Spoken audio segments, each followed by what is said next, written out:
Alright, today I'm going to give you guys a detailed look at this Bandai figure, and it is from Pacific Rim Uprising, and it is Bandai, and the series is Robot Spirits. This line, I believe they started doing a lot of Gundam figures with this line, and now I guess with the Pacific Rim movie coming out, they decided to try a few on these in this line. So you get Bandai Tamashii Nations, and there's the box. And I picked this up at Toys R Us for 20 bucks. I was surprised. I figured it would be more expensive. And they have the other two Jaegers, and they are both $30 each. So I'm not sure why Gipsy here is only 20. But yeah, there's the back of the box, so let's get them out of packaging. Alright, so here we have the figure outside the packaging, and as far as accessories, we have these two pieces supposed to go on his back side. And then we have the cannon arm, and then the sword arm, and then a pair of hands. Open hands. Let's get a good look at the figure first from the front.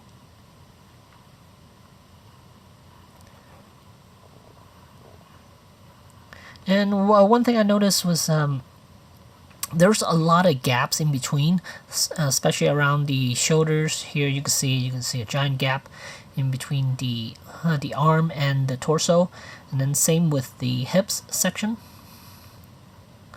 You see there's a giant gap there.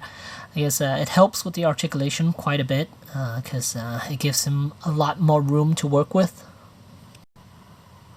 And here's the back side of him. You see there are 4 holes there. These holes are for those back pieces, which I'll attach in a second. And there's the rest of him.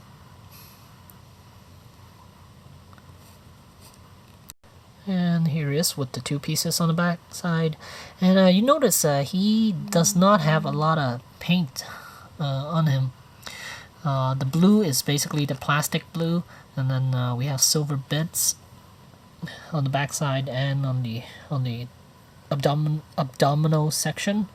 And then on the front here we got a couple of decals, these red paint, these orange bits, these lines. These are all decals, and then numbering also on decals, and the eyes are gold color paint, and then the chest piece is just a translucent orange piece. And other than that, you don't really see a lot of paint apps on this figure here. There's no weathering whatsoever. Alright, and here's a good look at the shoulder joint, and you can see it's held on with ball joints all over. The shoulder pad is attached with the ball joint, and then the arm is also attached with the ball joint, and then it's also connected to the body with the ball joint. So range of motion, it's really good. And for the most part, the shoulder pad doesn't impede with the articulation at all. Even though there are this back piece here, you could actually maneuver that shoulder pad in certain ways that it could actually bypass that section. And then here you can see the elbows. There are double joints, so it could bend way over 90 degrees. So I mean, he could actually reach from his back side too. So that's kind of neat. And here around the chest area there is limitation as far as range of motion, and it is due to the design of this Jaeger. You can see the chest section down here. There's a piece that's sticking downward, and it limits the range of motion for this Jaeger to lean forward. So it is very limited as far as crunch. It's very limited. Arch back, he has a little bit, not a whole lot.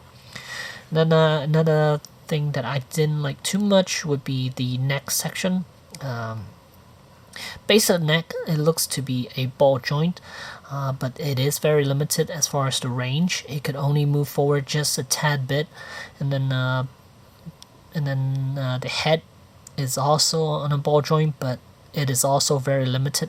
So he can't really look up. He could look down a bit. And here's how far down he could. And this is how far up he could look. So there's barely anything. And the wrists are on the ball joint, so every which way you want it to move, you could do that. And then my favorite articulation point are the hips. Here you can see it is on a ball joint, and then the thigh section, it's also on a ball joint, so it could extend out. It could extend out quite a bit, and it helps with landing pose if you so choose to. And let me turn it around. So as for the knees, they're double jointed, so very good range. And then ankles are on a ball joint, but there's no toes articulation with this figure. And here I got this Jaeger on the landing pose. And you can see how far those hips can move, those legs. You can see it could. Those thighs could go all the way up to the torso without any problems whatsoever, and that's a really nice way to do a landing pose for a figure. But the only thing again would be the neck section. I wish he could look up. So right now, if I go that low as far as the landing position, you can see that he cannot look up due to the limitation around the neck and the chest area. And here from the back side, again, I wish there were toes articulation, because that way he could look a lot more natural while doing this landing pose. And you can see the hips, there's a lot of room to give. So that's awesome. And if you want to switch out the arms, it's actually on a peg system. Here, that's the end of the peg. And then down here, you can see there's a hole there, and then you just need to reattach the arm in here, and yeah. And one thing I find very hard to do with this figure is pushing the forearm section back into the socket, because it is a tight fit, and there's no real section where you could actually apply pressure to push that forearm in, because initially I tried grabbing onto the bicep section and then it kept slipping, and then I tried to put it on the shoulder pad, but you really don't want to put a lot of pressure on the shoulder pad itself, because it is only attached using a little tiny a ball system here. So I find easiest would be to remove the shoulder pad and then put my finger on the shoulder section itself, and then push the forearm section in. And here I have Gipsy Avenger with the forearm cannon. Oops, right there. And the sword. Quite nice. Happy with this figure, and great range of motion. Again, two spots that I am a little disappointed about is the neck section and the chest section. Everywhere else is it's really good, and as far as range of motion, it's top notch with a figure like this. And for $20, you can't beat it.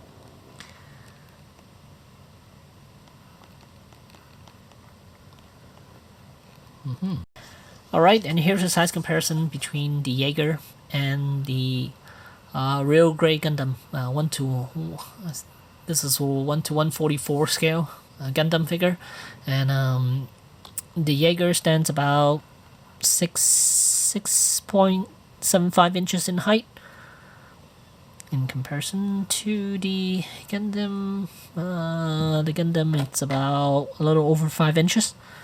So as far as scale-wise, I'm not exactly sure what's the scale with this Jaeger.